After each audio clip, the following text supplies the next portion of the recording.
Hello, Waterford Wesleyan Church. My name is Pastor Matt, the assistant pastor here at Waterford Wesleyan Church, and I really just have one quick announcement for you before we get into today's message, and it's this. I want to direct you towards our website. That's waterfordwc.com, because there's a bunch of stuff going on. You can get involved with our Text to Pray line, which is a text line that you can text to us meaning myself and Pastor Paul. It's a confidential line in which maybe you have prayer requests or maybe you have praises and you just really quickly want to get our prayer team on that. You can text the word pray to 518-223-8662, and all that information's on our website.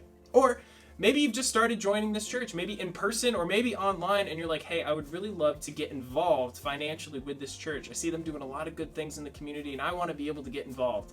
Well, you can do that too. At the top, we have our tithes and offerings drop-down menu, and you can do things like setting up a recurring tithe, maybe weekly, maybe monthly, maybe bi-weekly, whatever you want to do, or a one-time offer, or a special offer. Say we're partnering with the school, which we're not right now, but say we are. You can offer a tithe directly to them. So there's lots of things you can do there as well. Or maybe you're viewing these videos and you're like, man, I want to dive deeper into the videos that they've been posting. Well, we have all of those there as well. Or maybe you want to know, what is the Wesleyan Church? That's there as well. So I want to point you towards our website. Again, that's waterfordwc.com. So with all of that out of the way, here's Pastor Paul. How many of you are where you thought you'd be at this particular stage in life? If you're in your 20s, you probably thought you'd be further along. When you think back to when you're like 13 and you're thinking about your 20s, you're like, I would be much farther along. Or in your 30s, you start looking around going, I thought I would be farther along than this. In your 40s, you think, I probably should be successful by now. In your 50s, you think, I didn't know I was going to make noises when I got up out of chairs. I mean, that kind of stuff happens to all of us. And it's kind of like a universal thing where none of us feel like we are where we should be. And I'm not really sure what arbitrary scale we use to determine where we think we should be, but we all do it. It's just something that happens in our lives. And I've realized this, though, that life itself, it really doesn't matter because you don't really know where you're going to end up. But what does matter is this, the where you are and the when you are. And God actually speaks pretty clearly into that reality of what matters isn't where you think you should be, but the where you are and the when you are and what you're doing about it. Then, before I show you what I mean by that as we open Scripture, I just want to kind of give you an idea of what's happening before we explore this portion. It's the Apostle Paul, and he is having a debate with some of the great thinkers of his day, and he begins to explain to them that God is the source of humanity, he is the source of life, and then he lays out something to me that was really helpful in understanding it's not so much about where I thought I'd be, but what am I doing about where I am. So with that, we're going to open our Bibles to Acts chapter 17, and we'll begin reading at verse 22.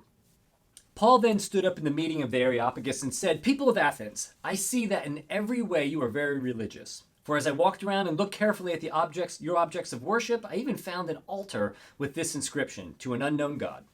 So you are ignorant of the very thing you worship, and this is what I'm going to proclaim to you.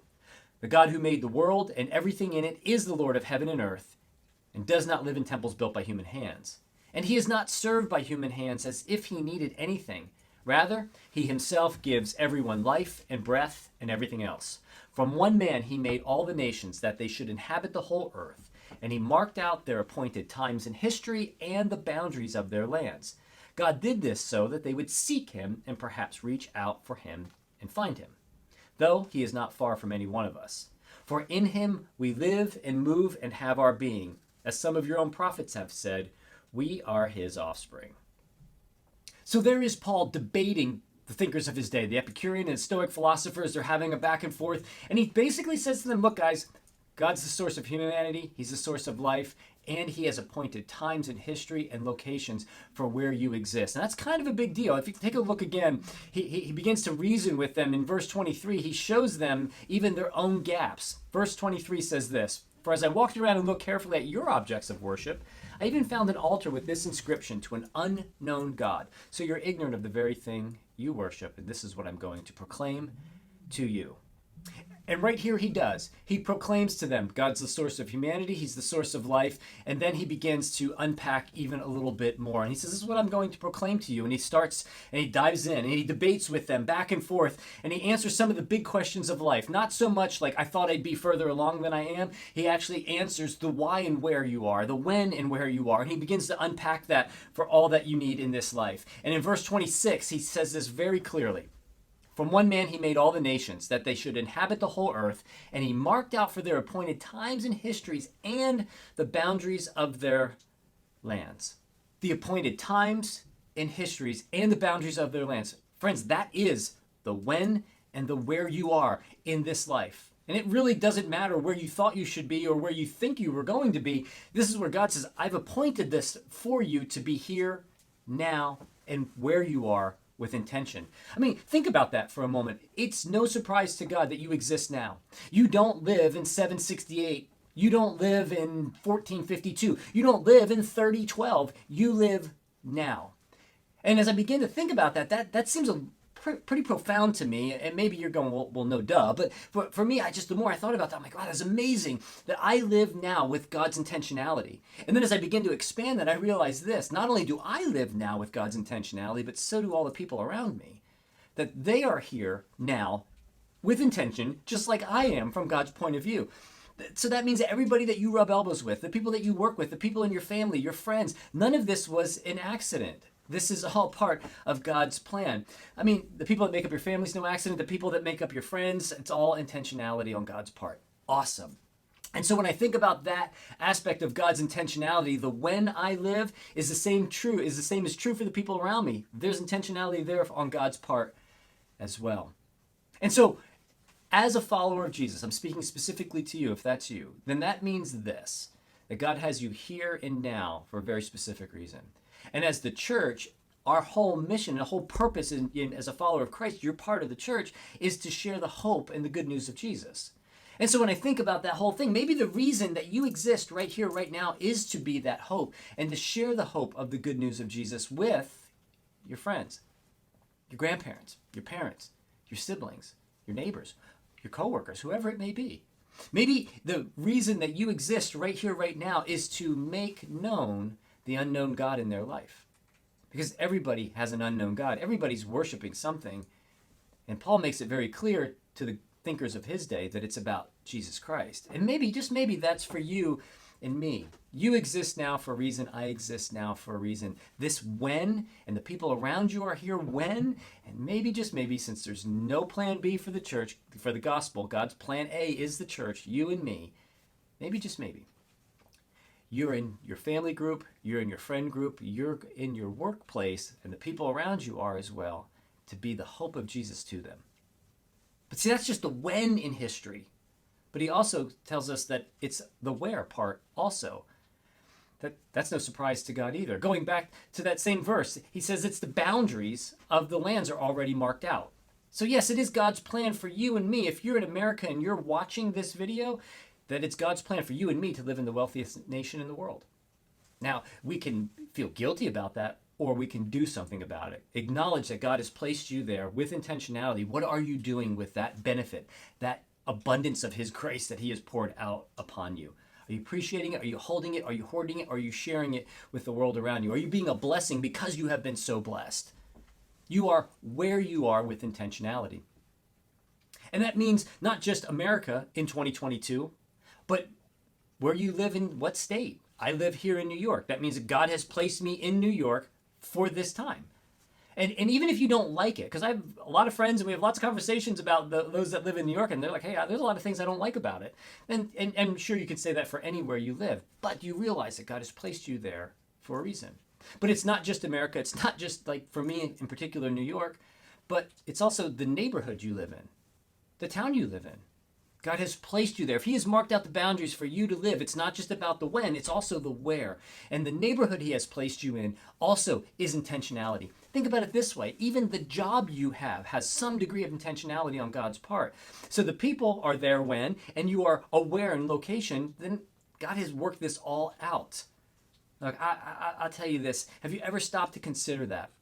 that you are when and where you are for a very specific reason. And you see what that does for me, and maybe this will help you as well, is if my focus isn't so much about what I don't like about the state I live in, or what I don't like about the neighborhood I live in, or whatever other complaints we can have, is I look at it from a different perspective then. God has me here and now. It keeps me focusing, not focusing on the pointless things, but on the things that really matter, the people around me. I mean, this where and when in history has been part of human experience. This is just the way God works, and he does it with intentionality. And so your life, you are where you are and when you are for a reason.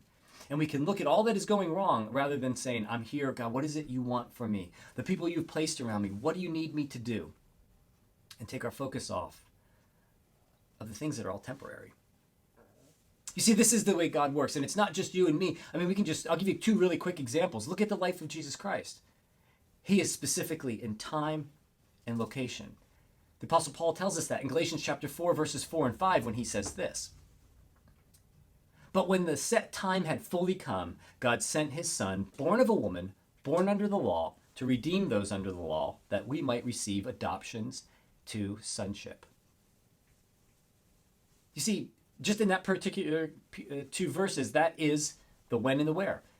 The when, well, that was, we roughly call 0 AD. I get it, it's not 0 AD, but we roughly call 0 AD. And the where, Bethlehem. God worked that way with Jesus, but it's not just Jesus. Then here's another example. We'll jump back to the Old Testament. And in the Old Testament, where Mordecai pleads with Queen Esther to speak to King Xerxes on behalf of the Jews to thwart Haman's plot to eliminate them, he says this to her in Esther chapter 4, verse 14. For if you remain silent at this time, relief and deliverance for the Jews will arise from another place, but you and your father's family will perish. And who knows, but you have come to your royal position for such a time as this. Such a time and such a place.